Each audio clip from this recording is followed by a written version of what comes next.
Hi, everyone. Welcome to our 5 questions with segment for Liz Self Storage. My name is Cindy, and thank you for tuning in. Today, I'm thrilled to introduce our guests from the William Warren Group, Rana Siegel and Amy Monson. Thank you for joining us today, ladies. Thank you for having us. Now, for those unaware of the William Warren Group and StorQuest self-storage, tell me about your firm and how long each of you have been in the self-storage industry. Sure. We have actually been doing this for 3 decades now, Cindy. It's our 30th year. We're happy to celebrate that. We're a privately owned company based out of Santa Monica, California. We started third-party management was our first line of business. So we started that 30 years ago. And like most of the people in this industry have morphed into, owners, developers. So it's been a great journey. I've been with the company a little over 8 years. I'm senior director, national director of third-party management for the company for the third-party platform. And I'll let Amy answer for her. Yeah, I'm the business development director for the West Coast. I've been with William Warren for 2.5 years. Really great company. And I actually started working in self-storage on the store level almost 20 years ago. So it was a really nice return back to self-storage to join the company. Must have been a baby when you joined. As a baby, yeah, I was 2, Awesome. Well, congratulations to you all and your team on 30 years. That's a great accomplishment. Yeah. So let's dive into our 5 questions today. So our first question, what would you say is the most important factor to consider when considering to buy or develop a self-storage facility? I'll take this one, Cindy. It's a tough environment to decide that. We all know the economic climate in the last 18 months has been a whirlwind, to say the least. And all of us are really unsure of what 2025 has to offer. So I think these questions you ask yourself are very important. Like, what are my individual projections presenting as the length of time before stabilization? So you're going to buy it. Maybe it's not stabilized. Maybe you're building it. When will it be stabilized? And with that noted, will I be overpaying for the site, the land, the development? There's a lot of different costs that are out there. You want to be sure you're looking at the bottom line. And then once you've answered the value proposition, the most common mistake that newcomers make is trying to self-manage. There are many facets with operating a storage facility, including, revenue management, pricing, having a 24/7 sales center that can answer calls and emergencies and rent units through the night, a website presence. If you're just one individual storage facility and not, say, a company like ourselves with 300, you don't have the presence. And then staffing. Are you able to hire and have backups to those managers? And therefore, it's just really important to outsource the day-to-day to, an experienced manager, and not a group just entering the storage arena. So do your homework for sure. That is very important for sure. Do you think it varies then the different challenges that that a newcomer faces kind of market to market? Say if you're like a smaller market, you don't know exactly who, maybe you think you know who you're competing against, but I think a newcomer might know the area, but they may not have the savviness to understand that you also need to look at those facilities that are planned and under construction. So there might be something down the pipeline that's about to be approved, and you think you know the area and the streets and the county and you grew up there, but there's a lot of digging that needs to be involved, and also a lot of market research. We have our own market research department that can help determine, where the rents are, whether it's oversupplied or undersupplied, what's coming down the pipeline. So I don't know. I think for someone coming into this industry now, you need someone to really help you and hold your hand through that process. 10 years ago, different story. I think in your town and you knew the streets and the avenues, you could do it. Yeah, definitely. All right. What are the most common mistakes you think that newcomers often make in the early stages? Probably assuming that they can build it and manage it themselves. I think, you have to deal with auctions. For instance, during COVID, some of those laws in each individual state changed. there was a freeze on whether or not you could do an auction. How do you do that? And just understanding an ever-changing environment when it comes to having personnel there. Can you literally build your own revenue management program and know how to price units as you fill up your 5x10s? How are you pricing the last remaining 2 or 10? So you need the savviness. I think it would be really tough to just, try to peg that price, and even peg that price with renewal rates. What are you, charging customers as they renew, or they're there for a bit of time? You need the savviness of it. So you can really make some mistakes that'll drive down your overall value of the asset. Those are some really good points. Yes. Now, second question, how has the self-storage industry, or how has it changed in the last 5 years? Are there more women in the field? And what trends or changes do you think new operators should prepare for in the next 5 years? Yeah, I can take this one. I think self-storage has really evolved over the years. It started as a way to warehouse land until its highest and best use arrived, and now its highest and best use is self-storage, and it's grown into a $50 billion industry. And I think especially in the last 5 years, the capital backing is so much more sophisticated now, which has made the whole sector a lot more advanced and competitive. And originally it was a lot of those, drive up outdoor spaces, but now we're seeing massive multi-million-dollar indoor facilities with climate control. And it's a huge leap from the early days when people, just park transportable storage on units on their land. And the industry has attracted a lot of bigger companies, but there's still a lot of independent owners as well that we've always seen in the industry. But the competition is definitely ramped up. And we've seen a real influx of third-party management companies like Rana mentioned. But there's a wider variety of products and services out there now. And, regarding women might not have always been visible at past conferences, but they've always been a part of the space. Our SVP of real estate has been with our company for over 10 years. And overall, our company is actually more female than male, which I think is really exciting. And many of our team leads are women. And if you go to any of the storage conferences, you'll see a lot of those women who are owning and operating their own businesses, and especially at the round tables in particular. That's a great place to meet all of the female decision makers who are really driving things behind the scenes. That's great. So how can someone entering the industry future-proof their business? Yeah, I think a big change has been the role of technology and strategy. It's now such a big part of everything that we do. Our team is always keeping an eye on the shifting market and adjusting our approach to stay ahead, which means our owners benefit from our portfolio management and data insights, which we apply directly to their properties. And we use market research and data-driven revenue management. That's essential when developing and underwriting and leasing up a facility. And we make sure that's how we really make sure that everything adds up. We've got a fantastic team of analysts. They sit right here next to me in Santa Monica.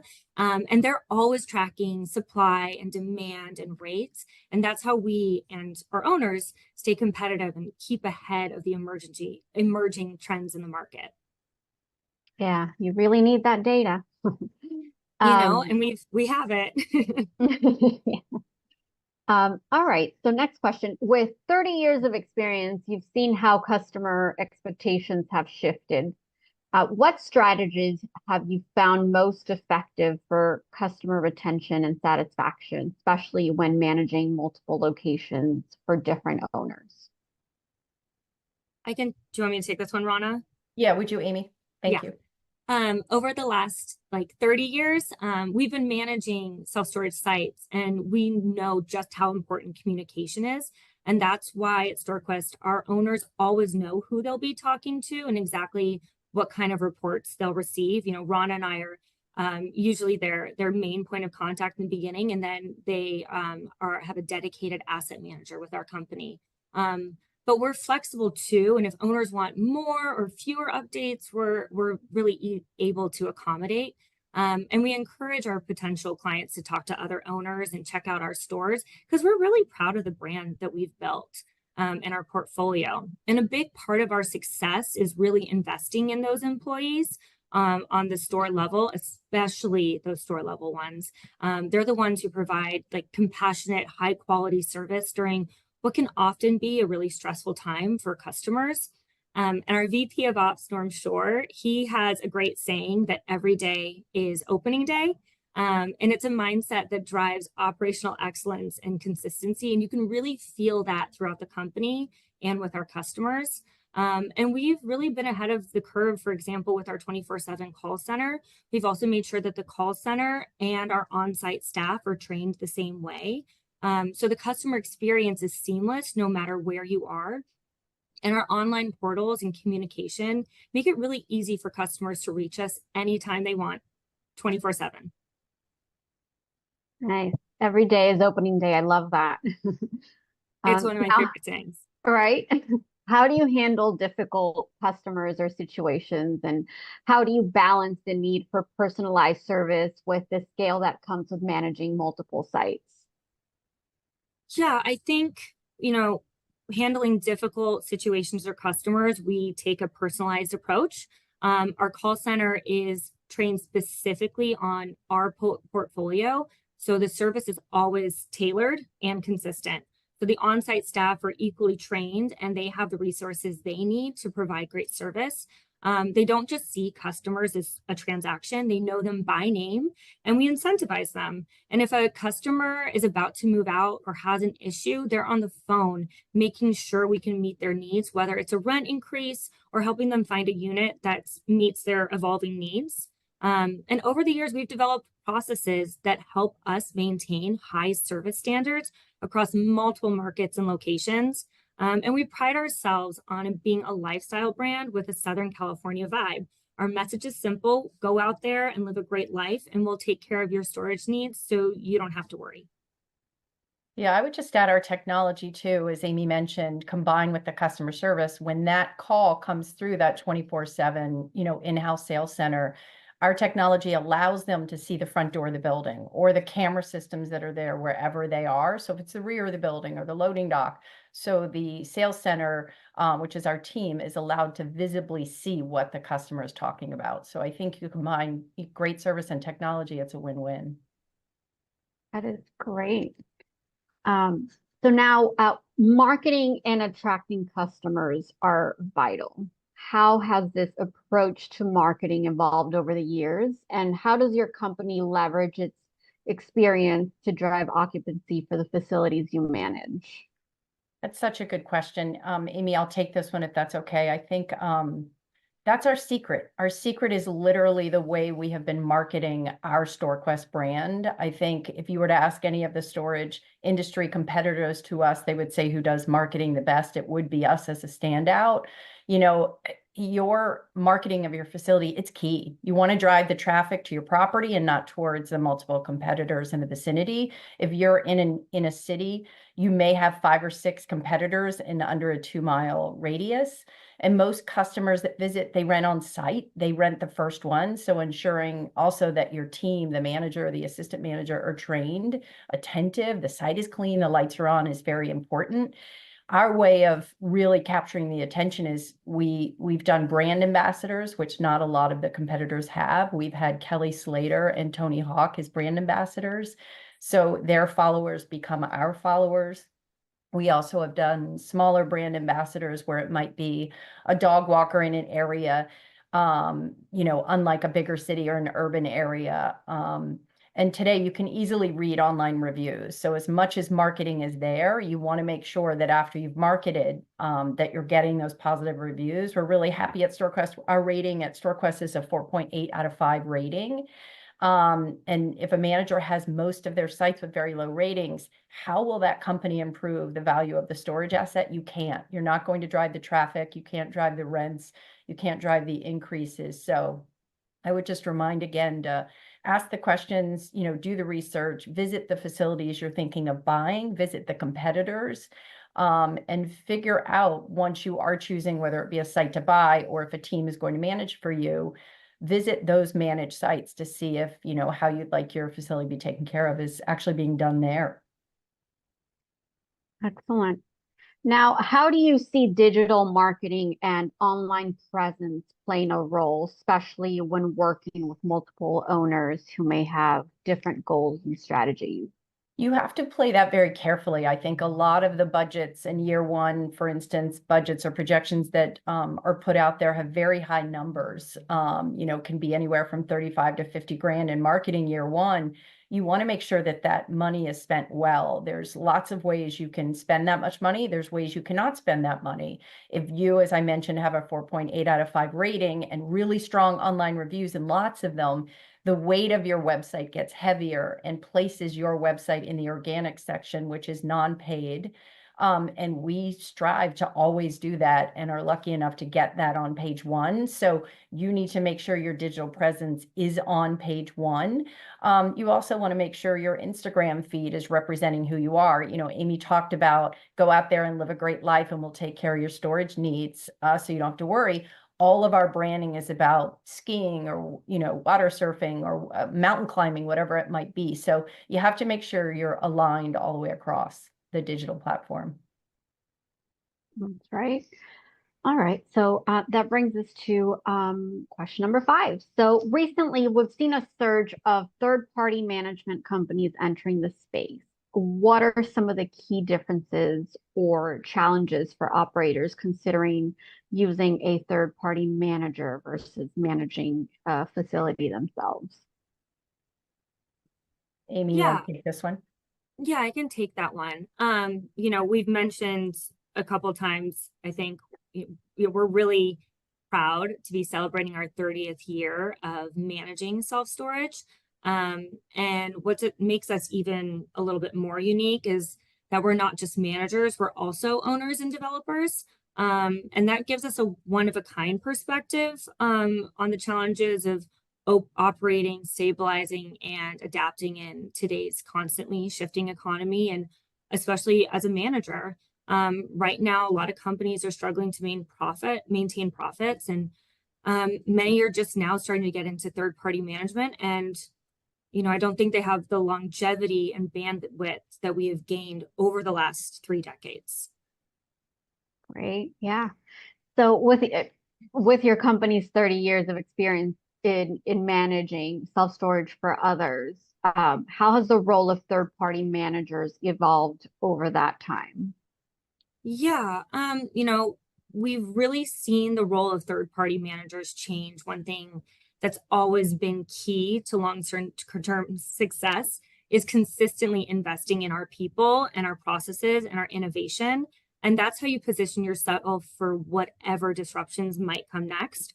Over the years, we've made significant investments in technology and stayed ahead of trends, like integrating our call centers with our revenue management. And we've had a lot of fun with our brand and marketing, like Rana mentioned. And we rely on those insights from our 30 years of data, and they help us evolve with the industry alongside our owners. And as operators and developers as well, we've gained a unique perspective that allows us to work closely with newer owner operators to build the most effective processes. But we know it doesn't stop there. The industry is changing rapidly, especially in the last couple of years. And that's where our owners really benefit from the investments that we've made. We make sure that they have the support they need to continue to thrive in the future. Great. That's fantastic. Now, that concludes our segment for today. I'd like to thank both of you for joining me today. Now, Rana, Amy, if our viewers want to get in touch with you or your team, how can they reach you? Amy, you want me to answer that? Go for it. They can get us via email. They can go to williamwarren.com and our contact is there on the site. If not, pretty easy, rsiegel@williamwarren.com and amunson@williamwarren.com. Otherwise, we're happy to make contact through the website. Awesome. Thank you. Thank you again for joining me today, and we'll catch you next time. Thank you so much. Thanks, Cindy.